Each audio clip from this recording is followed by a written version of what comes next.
अगर कण-कण में रहते हैं तो क्या नाली में भी रहते हैं? हाँ, भगवान सब जगह रहते हैं, नाली में भी रहते हैं। जो मलमूत्र में कीड़े पड़ जाते हैं, वो कीड़े के भीतर जो आत्मा है वह भी परमात्मा की है। सुअर के अंदर जो आत्मा है वह भी परमात्मा भगवत स्वरूप है। देखो, भगवान रहते सब जगह हैं।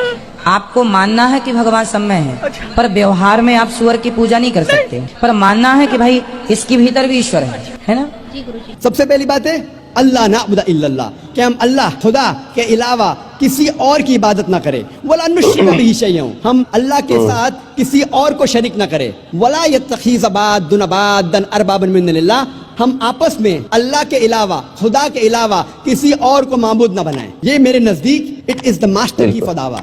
दावती मैदान में मैं इसे कहता हूँ सारे तालों को खोलने वाली चाबी।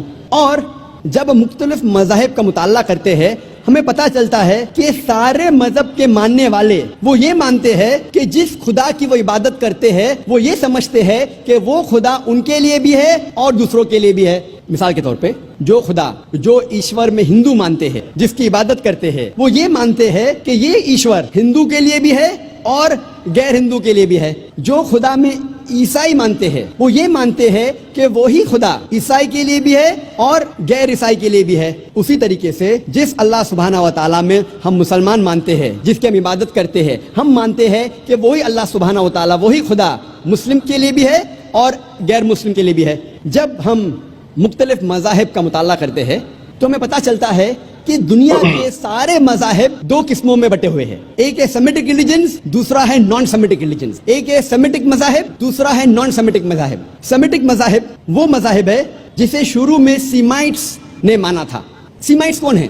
सीमाइट्स ये डिसेंडेंट्स है, नस्ल है शेम की, जो नूह अलैहिस्सलाम का बेटा था और जिसका जिक्र आता है बाइबल में, बुक ऑफ जेनेसिस में, चैप्टर नंबर 5 से 11 तक। तो सबसे पहले जो सीमाइट्स ने, शेम के डिसेंडेंट ने माना था, उन मज़ाहिब को कहते हैं सेमिटिक रिलीजन, सेमिटिक मज़ाहिब। इनमें वो मज़ाहिब है जो शुरू में यहूद, अरब, असीरियन, फोनेशियंस, ये लोग इन्हें मानते थे, जिनकी ज़बान थी Hebrew, Aramaic, Arabic, Assyrian, Akkadian, Phoenicians. और सेमिटिक मज़ाहिब में अहम मज़ाहिब है जुडाइज्म, क्रिश्चियनिटी एंड इस्लाम, यहूदियत, ईसाईयत और इस्लाम।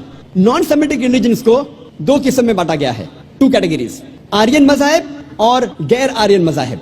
आर्यन मज़ाहिब वो मज़ाहिब है जो शुरू में आर्यन जिसे मानते थे। आर्यन एक पावरफुल इंडो यूरोपियन ग्रोह है जो फैला ईरान और नॉर्थ वेस्ट इंडिया में 1500 से 2000 कब्ल मसीह में, 1500 to 2000 ईयर BC। आर्यन मज़ाहिब फिर से दो किस्मों में बांटा गया है, वैदिक मज़ाहिब और गैर वैदिक मज़ाहिब। वैदिक मज़हब उसे कहते हैं जो मज़हब वेद की बुनियाद पे है और उसे कहा जाता है हिंदुइज्म या ब्राह्मणिज्म।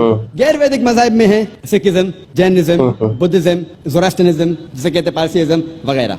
नॉन आर्यन मज़ाहिब ये डिवाइडेड है इलाके के बेस पे।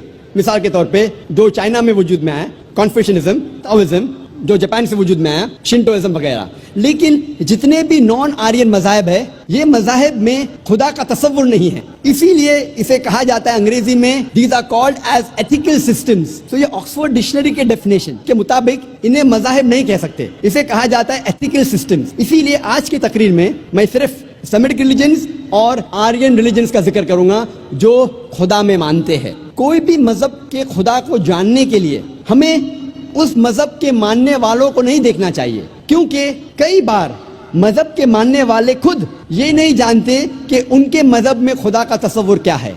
इसीलिए सबसे बेहतरीन और सबसे अच्छा तरीका कोई भी मजहब के खुदा को जानने के लिए वो है कि हम ये जानें कि उस मजहब के ग्रंथों में, उन मजहब की किताबों में खुदा के बारे में क्या लिखा है। इसीलिए आज हम तहकीक करेंगे खुदा का तसव्वुर मुख्तलिफ मज़ाहिब में, ये तहकीक करने के बाद कि उन मज़ाहिब की किताबों में खुदा के बारे में क्या लिखा है। सबसे पहले हम तस्करा करेंगे आर्यन मज़ाहिब का, इसमें हम तस्करा करेंगे वैदिक मज़हब का। हम सबसे पहले जानने की कोशिश करेंगे कि हिंदुइज्म में खुदा का तसव्वुर क्या है। जब हम कोई आम हिंदू से पूछते हैं कि आप कितने खुदाओं में मानते हैं, कुछ हिंदू कहेंगे 3, कुछ कहेंगे 10, कुछ कहेंगे 100, कुछ कहेंगे 1000 और कुछ कहेंगे 33 करोड़ 330 मिलियन।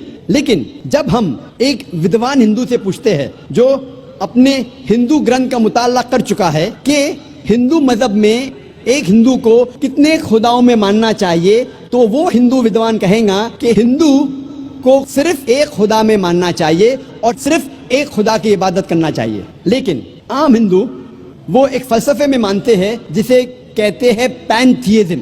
پینتھیزم کے معنی سب کچھ خدا ہے، اور عام ہندو یہ مانتا ہے کہ سب کچھ خدا ہے. پیڑ خدا ہے، سورج خدا ہے، چاند خدا ہے، انسان خدا ہے، سانپ خدا ہے. ہم مسلمان یہ مانتے ہیں کہ سب کچھ خدا کا ہے. پیڑ خدا کا ہے، چاند خدا کا ہے، سورج خدا کا ہے، انسان خدا کا ہے، سانپ خدا کا ہے. تو جو اہم فرق عام ہندو اور عام مسلمان میں ہے کہ عام ہندو کہتا ہے کہ سب کچھ خدا ہے اور عام مسلمان کہتا ہے سب کچھ خدا کا ہے. یہ اہم فرق صرف کا ہے. اگر اس کا کے فرق کو مٹائیں گے تو ہندو اور مسلمان ایک ہو جائیں گے. اور اس فرق کو کیسے مٹایا جا سکتا ہے؟ جس طریقے سے قرآن میں لکھا ہے سورہ عمران سورہ نمبر 3 آیت نمبر 64 میں، تعالوا الی کلمۃ سواء بیننا بینکم، آؤ اس بات کی طرف جو آپ اور ہم میں یکساں ہے. سب سے پہلی بات اللہ نعبد الا اللہ، کہ ہم صرف ایک خدا کی عبادت کریں. ابھی ہم تحقیق کریں گے کہ ہندو مذہب کی کتاب میں خدا کا تصور کیا ہے. ہندو مذہب میں ایک اہم کتاب ہے جس کا نام ہے اپنشد. جب ہم پڑھتے ہیں Chandogya Upanishad chapter number 6 section number 2 verse number 1، اس میں لکھا ہے ایکم ایودتیم. یہ ایک سنسکرت شلوک ہے جس کے معنی ہے